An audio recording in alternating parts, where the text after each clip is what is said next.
Aston Martin's 2025 season has been pretty terrible so far. A fortunate but well fought for 6th place for Lance Stroll at the wet season opener in Australia is the only thing keeping them above the bottom step of the Constructors' Championship table. If it weren't for the technical regulations being completely changed for next season, it would be time to hit the panic button at Aston Martin's shiny new factory. Luckily for the team there, Lance Stroll isn't sending heads rolling just yet.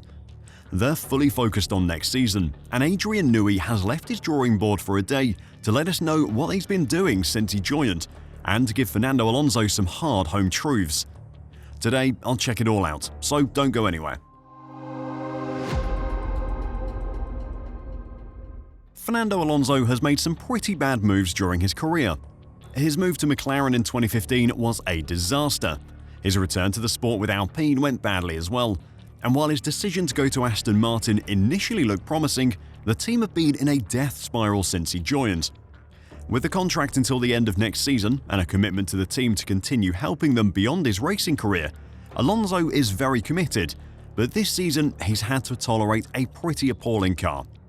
Alonso is yet to score a point in the 2025 season, and if he doesn't register any at this weekend's Emilia-Romagna Grand Prix in Imola, it would equal his worst pointless run to start a season from 2015, going 7 races in which he competed in without a top 10 finish. Only his pointless rookie season at Minardi in 2001 is a worse beginning. After Adrian Newey was announced to be joining the team last season, Fernando's and Aston Martin's fans were hopeful that they might end the current season on a high. The team regularly field questions about whether the design guru would examine the 2025 car to try and fix its weaknesses. However, boss Andy Cowell has been firm that Newey is only directing attention to the 2026 machine, with the rules overhaul coming into force, which is a position Alonso agrees with following lunch with Newey.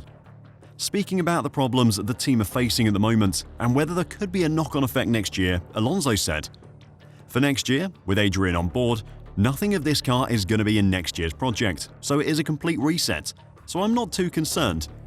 For this year, the fix is not straightforward, and there is nothing we can do from day to night today. But I was in the factory, I had lunch with Adrian, but nothing too much about this year." Alonso went on to confirm that while Adrian is at the team, he isn't getting anywhere near this current car. It's a tough truth for Fernando to accept. He isn't happy with how the team are performing, but for now, he has to accept it and hope Adrian can work his magic for next season. Speaking about the lunch they had, Alonso said, "It was more of a general talk about the team in general and how he felt after this first few weeks at Aston, and some changes that may happen. I don't have the expertise of designing the car as he has. He must know how much he requires and how much time he needs to dedicate. I think he would have preferred joining the team 1 year ago and starting on 2026, so even for that project, I'm sure he thinks it is late. So I completely understand that he needs to focus only on next year's car, and he didn't make this car. He didn't touch the car, didn't design it, so I don't think it's up to him to fix the car." Alonso put the pressure on the team with that final comment. They haven't done a good enough job with this season's car, and the team can't rely on Newey to suddenly transform them into a championship contending team. The rest of the factory have to pull their weight as well, and if this season is a reflection of them performing at the best of their abilities, then that is a worry for next year. When we had the last big overhaul of the regulations for the 2022 season, a lot of people were worried. The reports from the teams at the time was that they were too prescriptive, and the designers didn't have the freedom they wanted to try and find an edge on the competition. Then, of course, Mercedes turned up with no side pods, and there were a number of different solutions to floor edges, underfloors, front and rear wings, engine covers, suspension, and everything else. At a casual glance, it wasn't always easy to see the differences, but in 2022, we started the season with 10 very different cars. For next season, there have been the same worries. The 2026 cars are becoming smaller and lighter as they move away from a heavy reliance on ground effect, with active aerodynamics aiming to further reduce drag on the straights while still having reasonable downforce levels in the corners. According to Newey, the new regulations offer parallels with the last major rule change in 2022, which on the surface appeared to be much more prescriptive than the previous rule set, only for teams to come up with substantially different design philosophies at the outset. Adrian rarely does public interviews, but speaking in a piece released on Aston Martin's website, he spoke about the regulations for next season, saying, "My thoughts on the 26 regulations are similar to what my thoughts were about the big regulation change for 2022. Initially thinking the regulations were so prescriptive that there wasn't much left here for a designer. But then you start to drill into the detail and realize there's more flexibility for innovation and different approaches than first meets the eye. I think there's a high probability that in 2026 we'll see something similar to 2022. There's enough flexibility in the regulations, and I'm sure people will come up with different solutions.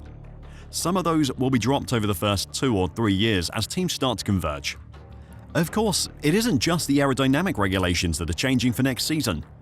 2026 will see brand new engines, which will feature a greater hybrid component as well as sustainable fuel. Newey said, introducing sweeping rule changes across both the chassis and power unit at the same time was slightly scary, with the big unknown factor being just how much 2025's tightest ever starting grid will be blown wide open again. Last time there was a large change to the engine regulations, the Mercedes team utterly dominated the sports for the years following, and that is what Newey is worried about. For the first time I can remember, we've got both the chassis regulations and power unit regulations changing at the same time. This is interesting and slightly scary, he said. Both the new aerodynamic rules and the PU regulations present opportunities. I would expect to see a range of aero solutions, and there could be a variation in PU performance across the grid to begin with, which is what happened when the hybrid regulations first came in 2014.